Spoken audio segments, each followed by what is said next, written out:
Oi gente, tudo bem com vocês? Bem-vindos a mais um vídeo aqui no canal. E hoje temos uma dica de inglês pra quem tá preocupado. Cíntia, cadê a dica de inglês? Tá tendo toda semana, gente. O inglês não acabou, não consigo largar o inglês da minha vida. Então tem vídeo de inglês sim toda semana, bora!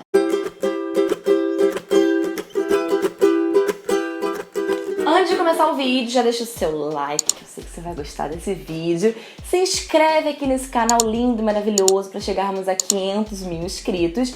E também jabá, que tem muito tempo que eu não faço jabá, então não reclama, não pula. Tem jabá sim. Muito tempo que eu não falo, inclusive, que eu dou aulas particulares de inglês. Eu sempre deixo aqui na descrição, e tem muita gente que acha aqui na descrição sem eu ter falado. Mas sim, eu dou aulas particulares de inglês. Então se quiser ter aulas comigo, é só entrar em contato por esse e-mail aqui na tela. E uma outra coisa também que não é jabá, na verdade é um presente pra você, que é o meu e-book gratuito 10 segredos para falar inglês. Tá aqui, ó, primeiro link da descrição. Vai lá, baixa, já começa a ler, seja feliz. Tem muita coisa importante que eu falo lá nesse e-book, ok? E vamos ao vídeo de hoje, um tanto polêmico, não é mesmo?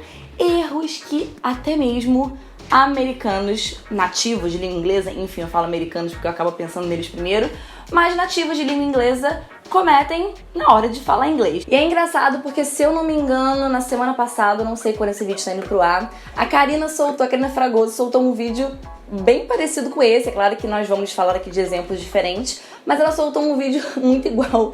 E ela até falou comigo, né, no WhatsApp. Eu falei com ela, falei, Karina, eu já estava com esse roteiro. Karina, você não faz isso comigo. Ela, não tem problema não, vamos postar vídeo igual mesmo e tal. Então, antes que fale, a Karina já fez. Sim, a Karina já fez, mas eu vou aqui fazer com exemplos diferentes pra poder levar uma coisa diferente pra vocês. Então assista o vídeo dela também, porque ela tem bastante dica legal e eu vou falar aqui de outras coisas, ok? E Cíntia, que erros são esses? Como é que o nativo vai errar sua própria língua? Pois é, acontece no português, sabia? A gente fala errado o tempo todo. Provavelmente nesse vídeo eu vou cometer algum erro de português, porque acontece, a gente acaba se acostumando tanto com a língua, né, coloquial, a língua rápida, aquela coisa que a gente quer falar igual desesperado, e a gente acaba cometendo vários erros gramaticais, como por exemplo, fazem 2 anos que faço isso, mas é faz, não é fazem, pode falar fazem. Eu trabalho aqui há 15 dias, aí bota aquele A sozinho, sendo que é o A de haver.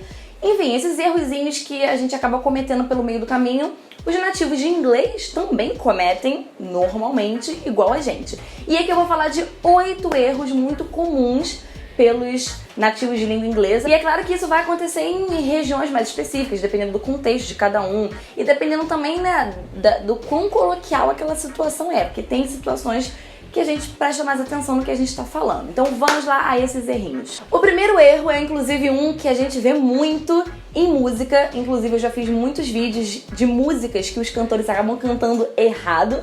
É claro que eles sabem que tá errado, mas é errado, né, gramaticalmente falando, que é o erro da double negative, que é a negação ao quadrado, negação dupla. Por exemplo, em português a gente fala, eu não vejo nada aqui. Eu não vejo nada aqui. A gente tá negando 2 vezes, mas isso em português, ok, vai saber, né? Às vezes também numa gramática certinha não é possível, não sei também. Mas a gente fala e tá tudo bem. Mas no inglês, se você falar isso, está errado, não está gramaticalmente certo. Por exemplo, a frase I don't have nothing to say.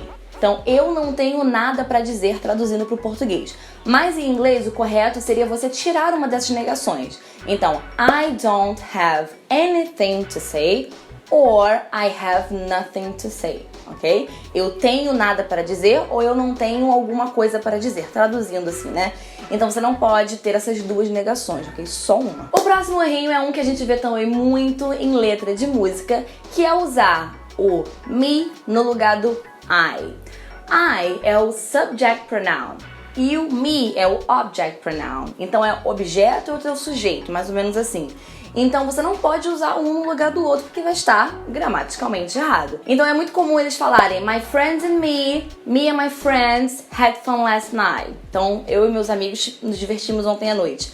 Mas me and my friends, você vai ver muito, porém está gramaticalmente errado. É my friends and I, ok? E não me and my friends, ok? Um outro errinho também muito comum, pasmem, sim, muito comum, é a falta da concordância ali entre sujeito e verbo, que é chamado de subject-verb agreement.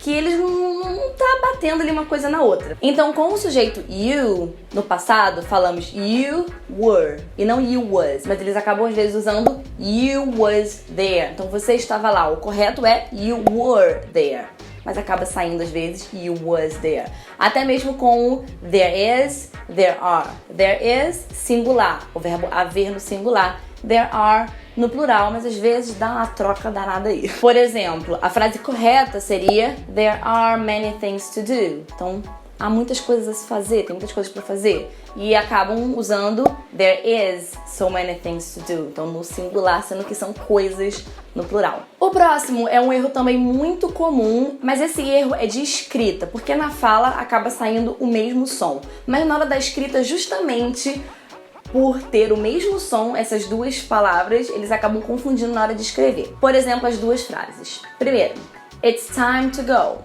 It's time to go. E a segunda frase, their house has its own swimming pool. Na primeira frase, esse it's time to go seria o sujeito com o verbo ali. Is it. Mas quando a gente fala rápido ali na contração, it's time to go. Na segunda frase, já não é a mesma coisa. Na segunda frase, ele tem um papel de possessive adjective. Pra quem gosta mais de gramática, eu tô falando os nomezinhos aqui, caso vocês queiram pesquisar mais. Então é a mesma coisa que o her, his, só que aqui a gente fala de coisa, né? A casa. Então a casa tem a sua própria piscina, ok? Então se fosse uma pessoa no feminino, her. Se fosse uma pessoa no masculino, his. Então tem essa diferença e aí quando é com coisas é o it's, mas na hora da escrita acaba confundindo porque tem o mesmo som. Agora, se você assiste bastante seriado, principalmente com linguagem bem coloquial, por exemplo, Friends é um exemplo, o primeiro exemplo que veio na minha cabeça, você com certeza já viu esse errinho por aí, que é eles arrancarem o verbo da frase ou arrancarem o verbo auxiliar da frase. Por exemplo, a frase gramaticalmente certinha seria Are you okay? E aí eles tiram esse are e vira You okay? You okay? Entende? Isso acontece muito. Ou um exemplo com um verbo auxiliar. Do you love me? Do you love me? Que é você me ama. E eles tiram esse do e vira You love me? You love me? Isso acontece demais numa linguagem coloquial. E aí até alguns alunos ficam, Cíntia, mas por que ele pode fazer isso e eu não posso na aula?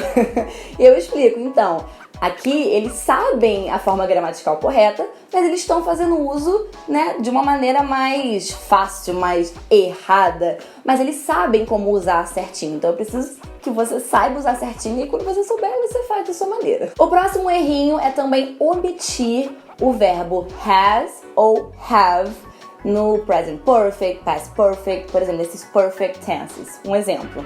I have done it. I have done it. Então eu fiz isso. E aí eles omitem esse have, vira I done it. I done it. Mas se você fosse colocar a frase bem certinha, se não tiver o have ou has, aí você passa para o simple past. I did it. Mas aí eles acabam usando o perfect tense sem o verbo auxiliar do perfect tense, entendeu? Então por isso que é considerado errado gramaticalmente falando. Ou até mesmo they have been here. E aí tira esse have, vira They've been here. They've been here. Então, eles estiveram aqui. Ou até mesmo eles fazem uma coisa bem parecida, mas na verdade é com o verbo principal. Eles deixam o verbo auxiliar, mas o verbo principal eles não passam pro past participle. Por exemplo, a frase I have broken it. I have broken it. Então, eu quebrei isso.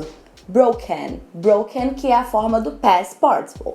Mas aí o que eles acabam fazendo? I have broke it. I have broke it. O broke, na verdade, é simple past. Ele não pode estar aqui junto com esse verbo auxiliar have. Mas aí, né, seria um errinho, sei lá, um vício de linguagem, alguma coisa assim, que eles acabam usando o simple past numa estrutura de perfect. Entende? Um outro exemplo. She has taken it by mistake.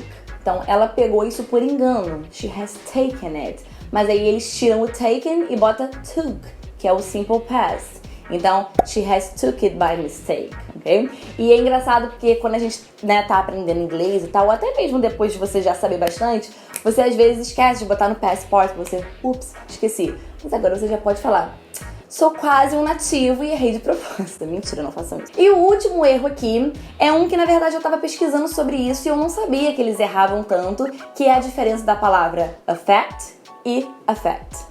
Cíntia, mas tem a mesma pronúncia. Sim, mas são palavras completamente diferentes. Então, affect é o verbo afetar e affect é o efeito, que é o substantivo efeito.